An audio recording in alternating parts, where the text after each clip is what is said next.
दोस्तों, आज की कहानी है क्या शादी टूटने पर लड़की को अपशगुन मानना सही है। कहानी अगर पसंद आए तो वीडियो को लाइक और सब्सक्राइब जरूर करना। अनन्या पार्किंग में अपनी कार खड़ी करके उतर ही रहा था कि सामने से स्कूटी से उतरती लड़की को देखकर ठगा सा रह गया। उस लड़की ने बड़ी अदा से हेलमेट उतारकर बालों को झटका तो मानो बिजली सी कौंध गई। उसके स्कूटी खड़ा कर आगे बढ़ने तक वह बड़े ध्यान से उसे देखता रहा। सलीके से पहनी हैंडलूम की साड़ी, कंधों तक लहराते काले बाल और एक एक कदम नाप तोल कर रखती गरिमा से भरी चाल उसके व्यक्तित्व को अद्भुत आभा प्रदान कर रहे थे। अपनी मौसेरी बहन के बेटे चिरायु के जन्मदिन की पार्टी में शामिल होने के लिए अनन्या उत्सव रिजॉर्ट आया था। वह लड़की भी उत्सव की ओर जा रही थी। अनन्या को कुछ और देर तक उसे निहारने का सुख मिल गया।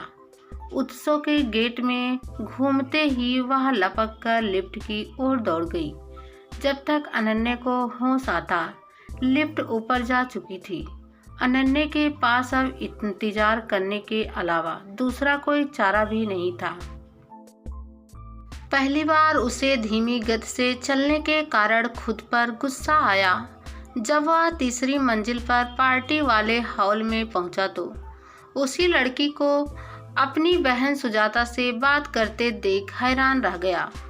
उसे देखते ही सुजाता खिलखिलाकर हंस दी। तुम शायद इसी की शिकायत कर रही हो, यही पीछा कर रहा था ना तुम्हारा।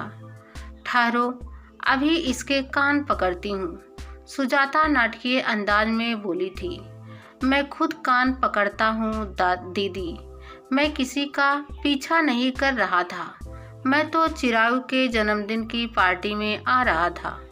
कोई मेरे आगे चल रहा हो तो मैं क्या करूँ। मैंने ऐसे दिल फेंक लड़कों के लटके झटके खूब समझती हूँ।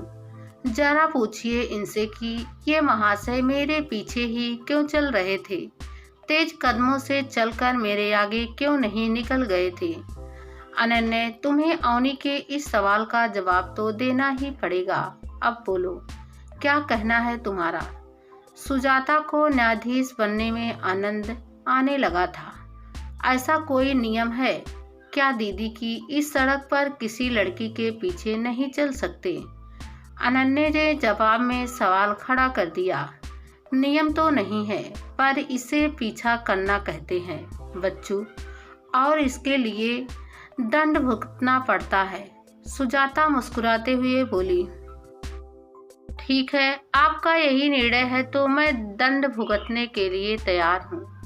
अनन्या जोर से हंसा, पर तभी चिरायु आधमका था और बात बीच में ही रह गई थी। मामा, कितनी देर से आए हो, मेरा गिफ्ट कहाँ है। चिरायु अनन्या की बाहों में झूम गया।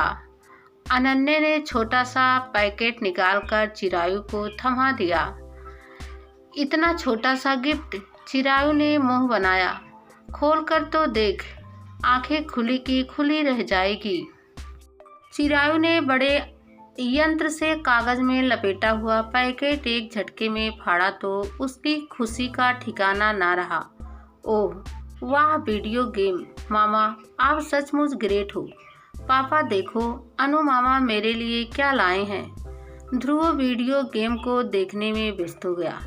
सुजाता भी दूसरे मेहमानों की आवाभगत में जुट गई। अनन्या का ध्यान फिर पास ही बैठी अवनी की ओर आकर्षित हो गया। उसके लिए मानो अन्य अतिथि वहां होकर भी नहीं थे। उसका मन कर रहा था कि वह सब अवनी को निहारता रहे। एक दो बार कनखियों से देखते हुए उसकी दृष्टि अवनी से मिली तो लगा जैसे उसकी चोरी पकड़ी गई हो। जन्मदिन का उत्सव समाप्त होते ही उसने सुजाता से पूछा, दीदी कौन है वह। पहले तो उसे कभी नहीं देखा। किसकी बात कर रहा है तू। सब कुछ समझते हुए भी सुजाता मुस्कुराई। वह जो आपसे मेरी शिकायत कर रही थी। अन्य भी मुस्कुरा दिया। तुझे क्या करना है, तू तो विवाह के नाम से ही दूर भागता है। करियर बनाना है, जीवन में आगे बढ़ने के रास्ते में तो विवाह तो सबसे बड़ी बाधा है ना। सुजाता ने अन्य के ही शब्द दोहरा दिए थे। पर दीदी, अवनी को देखते ही मैंने अपना ख्याल बदल दिया है। पता नहीं क्या जादू है उसके व्यक्तित्व में। कुछ बताइए ना उसके बारे में। यही तो रोना है। जिस अवनी को देखकर तुम सम्मोहित हुए हो, उसने अपने चारों तरफ बैराग और वासना रहित ऐसा आवरण ओढ़ रखा है कि उस तक पहुंचना कठिन ही नहीं, असंभव है। और क्यों ना हो, इस संसार ने भी तो उसके साथ ऐसा ही व्यवहार किया है। सुजाता का दर्दिल स्वर सुनकर अन्य चौंक उठा। ऐसा क्या कर दिया संसार ने अवनी के साथ? क्षण मात्र में ही अब तक ही सुनी हुई समस्त अनहोनी घटनाएं अन्य के मानस पटल पर कौंध गई। पता नहीं तुम्हें याद है या नहीं, हमारे पुराने गौलीगुड़ा वाले घर के सामने डॉक्टर निशीथ राय रहा करते थे। खूब याद है। अन्य सुजाता की बात पूरी होने से पहले ही बोल उठा। हाँ, बचपन में बीमार पड़ने पर माँ उन्हीं के पास इलाज के लिए ले जाती थी। वह हमारे दूर के रिश्ते के चाचा थे। अवनी उनकी बहन सुनंदा की छोटी बेटी है। लेकिन हुआ क्या उसके साथ? अन्य उतावला हो बैठा। वह उसके बारे में सब कुछ जान लेना चाहता था। पर 5 वर्ष पहले की बात है। अवनी का विवाह एक बड़े संपन्न परिवार में तय हुआ था। गोद भराई की रस्म के बाद जब वह बर के लोग वापस लौट रहे थे तो उनकी कार को सामने से आते ट्रक ने टक्कर मार दी। उसी दुर्घटना में भाभी बर और उसके पिता दोनों की मौत हो गई। ओह, कितना अप्रत्याशित रहा होगा यह सब। अप्रत्याशित, यह कहो कि बिजली गिरी थी अवनी और उसके परिवार पर। अवनी तो पत्थर हो गई थी यह सब देखकर। उसके माता पिता सांत्वना देने की गए थे, पर बर पक्ष ने उसका मुंह भी देखना पसंद नहीं किया। बैठने के लिए पूछना तो दूर की बात है। सुजाता ने बताया। कितना संताप झेलना पड़ा होगा बेचारी को। अन्य बुझे स्वर में बोला। 2 से 3 वर्ष इलाज करवाया गया अवनी का, तब कहीं जाकर वह सामान्य हुई। अब भी छोटी सी बात से डर जाती है, जैसे तुम उसके पीछे चल रहे थे, पर उसको लगा कि तुम उसका पीछा कर रहे हो। कोई जोर से बोल दे या रात के सन्नाटे के उभरते स्वर, सबसे वह छोटी बच्ची की तरह डर जाती है। माता पिता ने फिर से विवाह की कोशिश नहीं की थी, पर उसके अपशगुनी होने की बात कुछ ऐसी फैल गई थी कि कोई तैयार ही नहीं होता था। माता पिता ने उसे बहुत प्रोत्साहित किया, ठाठस बधाया। तब कहीं जाकर फिर से उसने पढ़ाई आरंभ की। अर्थशास्त्र में एमफिल करते ही यहाँ महिला कॉलेज में व्याख्यात बन गई। मुश्किल से 6 माह हुए हैं यहाँ आए। कॉलेज के छात्रावास में ही रहती है। कहीं खास आना जाना भी नहीं है। कभी बहुत आग्रह करने पर हमारे यहाँ चली आती है। कितने दुख की बात है। जीवन ने उसके साथ बड़ा क्रूर उपहास किया है। अन्य को उससे हमदर्दी हो गई थी। जीवन से अधिक क्रूर मजाक तो उसके अपनों ने किया है। 2 बड़े भाई हैं, 1 बड़ी बहन है। तीनों अपनी गृहस्थी में इतने मगन हैं कि छोटी बहन के संबंध में सोचते तक नहीं। मेरी बुआ यानी अवनी की माँ बिल्कुल अकेली पड़ गई है। एक और बीमार पति की तीमानदारी, तो दूसरी ओर अवनी की समस्या। उनका हाल पूछने वाला तो कोई है ही नहीं। सुजाता का गला भर आया, आंखें भीग गई। जो हुआ बहुत दुखद था, पर दीदी, इसका अर्थ यह तो नहीं कि पूरा जीवन एक दुर्घटना की भेंट चढ़ा दिया जाए। अन्य को अपनी बात कहने के लिए शब्द नहीं मिल रहे थे। तुम सही कह रहे हो अन्य। पर यह सब उसे बताएगा कौन? अभी तक तो सबने उसके घाव पर नमक छिड़कने का ही काम किया है। एक दिन अचानक वह मुझसे मिलने चली आई।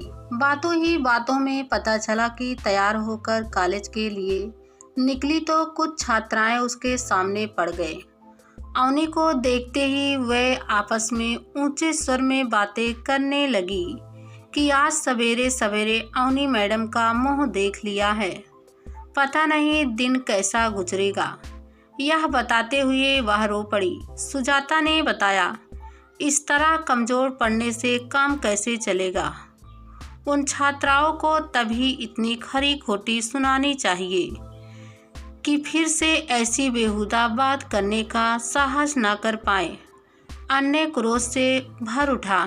कहना बहुत सरल होता है, अपनी ही बात ले लो। कुछ ही देर पहले तुम अवनी के व्यक्तित्व से पूर्णतया अभिभूत लग रहे थे, पर मुझे नहीं लगता कि यह सब कुछ जानने के बाद भी तुम्हारे मन में उसके प्रति वही भावनाएं होगी। सुजाता व्यंग्यपूर्ण स्वर में बोली, आपके इस प्रश्न का उत्तर अभी तो मेरे पास नहीं है। सब कुछ जानने समझने के लिए समय तो चाहिए ना दीदी। अन्य के हर शब्द में गहराई थी, अवनी के प्रति सहानुभूति थी। सुजाता बस मुस्कुरा कर रह गई थी। अन्य के जाने के बाद सुजाता सोच में डूब गई। उसके मन में विचारों का तेजी से मंथन चल रहा था। कभी वह अन्य के बारे में सोचती तो कभी अवनी के बारे में। कब तक यूं ही बैठी रहोगी? ढेरों काम पड़े हैं।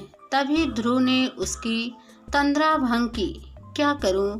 फिर वही कहानी दोहराई जा रही है।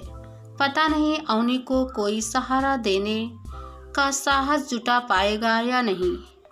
निराश स्वर में बोल सुजाता उठ खड़ी हुई। इस चिंता में घुलना छोड़ दो सुजाता। अवनी पढ़ी लिखी समझदार है, आत्मनिर्भर है, धीरे धीरे अपने बलबूते जीना सीख जाएगी। ध्रुव ने समझाना चाहा था। कुछ माह भी नहीं बीते थे कि एक दिन अचानक ही सुबधा मौसी का फोन आ गया। इधर उधर की बात करने के बाद वह बोली, क्या कहूँ सुजाता, मेरा मन रोने को हो रहा है, पर सोचा पहले तुमसे बात कर लूँ, शायद तुम ही कोई राह सुझा सको। क्या हुआ मौसी, सब खैरियत तो है? सुजाता बोली, मेरी कुशलता की इतनी चिंता कब से होने लगी तुम्हें? काश तुमने मुझे समय से पहले सचेत कर दिया होता। क्या कह रही हो मौसी? मेरी समझ में तो कुछ नहीं आ रहा है। सुजाता परेशान हो उठी। मैं उस मौनी अवनी की बात कर रही हूँ। पता नहीं कब से प्रेम लीला चल रही है दोनों की। अब अन्य जिद ठाने बैठ गया कि विवाह करेगा तो अवनी से ही, नहीं तो कुंवारा रहेगा। मेरा विश्वास करो मौसी, मुझे तो इस संबंध में कुछ भी पता नहीं है, पर अन्य तो कह रहा था कि वह अवनी से पहली बार चिरायु के जन्मदिन पर ही मिला था। उसे समारोह में तो बहुत से लोग आमंत्रित थे। कहाँ क्या चल रहा था मैं कैसे बता सकती हूँ। ठीक है, मान ली तुम्हारी बात, पर अब तो कुछ करो सुजाता। मेरा तो एक ही बेटा है, उसे कुछ हो गया तो मैं बर्बाद हो जाऊंगी। सुबधा फोन पर ही रो पड़ी। ऐसा मत बोलो मौसी, ऐसा कुछ नहीं होगा। क्या पता इसमें भी कोई अच्छाई ही हो। सुजाता ने उन्हें ठाठस बधाया। इसमें क्या अच्छाई होगी? मेरी तो सारी उमंगों पर पानी फिर गया। इससे तो अन्य कुंवारा ही रह जाता तो मैं संतोष कर लेती। सुजाता, वादा कर कि तू अन्य को समझा लेगी। ठीक है, मैं प्रयत्न करूंगी मौसी, पर कोई वादा नहीं करती। तुम तो जानती ही हो आजकल कौन किसकी सुनता है। जब अन्य तुम्हारी बात नहीं मान रहा तो मेरी क्या मानेगा। सुजाता ने अपनी विवशता जताई थी। प्रयत्न करने में क्या बुराई है? तुझे तो बहुत मान देता है, शायद मान जाए। अपनी मौसी के लिए तू इतनी भी नहीं करेगी? सुभद्रा ने जोर डालते हुए कहा था। क्यों शर्मिंदा करती हो मौसी, मैं अपनी ओर से पूरी कोशिश करूंगी। सुजाता ने सुभद्रा को सहारा तो दे दिया, पर अति व्यस्तता के कारण अगले 2 महीने तक अवनी और अन्य से मिलने तक का समय नहीं निकाल पाई। पर एक दिन अचानक सुभद्रा मौसी को आया देख उसके आश्चर्य की सीमा न रही। आओ मौसी, तुम्हारा फोन आने के बाद व्यस्तता के कारण अन्य से मिलने का समय ही नहीं निकाल पाई। मैं आज ही अन्य से मिलने की कोशिश करूंगी। सुजाता मौसी को अचानक आया देख वह अचकचा कर बोली। अब उसकी कोई आवश्यकता नहीं बेटी, मैं तो उन दोनों के विवाह का निमंत्रण देने आई हूँ। अन्य को बहुत समझाया बुझाया, लेकिन वह माना ही नहीं। पता नहीं उस जादूगरनी ने क्या जादू कर दिया, बेटे की जिद के आगे झुकना ही पड़ा। सुभद्रा मौसी भरे गले से बोली और निमंत्रण पत्र देकर उल्टे पांव लौट गई। बहुत प्रयत्न करने पर भी उन्हें रोक नहीं पाई सुजाता। शायद वह अन्य और अवनी के विवाह के लिए सुजाता को भी दोषी मान रही थी। सुभद्रा मौसी तो निमंत्रण पत्र देकर चली गई, पर सुजाता के मन में बेचैनी हो रही थी कि आखिर अन्य क्यों अवनी के बारे में सब कुछ जानने के बाद विवाह के लिए राजी हो गया, और अवनी कैसे अपनी पुरानी यादों को भूलकर विवाह के लिए तैयार हो गई। सुजाता ने अन्य और अवनी से बात की तो दोनों ने ही कहा, दीदी हम दोनों ने एक दूसरे को अच्छी तरह समझ लिया है। साथ ही हम यह भी समझ गए हैं कि शगुन अपशगुन कुछ नहीं होता। जीवन साथी अगर अच्छा हो तो जिंदगी अच्छी गुजरती है। अतः एक दूसरे को समझने के बाद ही हमने शादी का फैसला लिया है। सुजाता ने अपने में कई ताजगी का अनुभव किया। अन्य और अवनी का विवाह बड़ी धूमधाम से संपन्न हुई। सुभद्रा मौसी किसी अशुभ की आशंका से सोते हुए भी चौंक जाती थी। अन्य और अवनी के विवाह को अब 5 वर्ष का समय बीत चुका है। 2 नन्हे मुन्ने के साथ दोनों अपनी गृहस्थी में कुछ ऐसे रमे हैं कि दीन दुनिया का होश ही नहीं है उन्हें। पर सुभद्रा मौसी हर परिचित को यह समझाना नहीं भूलती कि शगुन अपशगुन कुछ नहीं होता, यह तो केवल पंडों का फैला वहम है।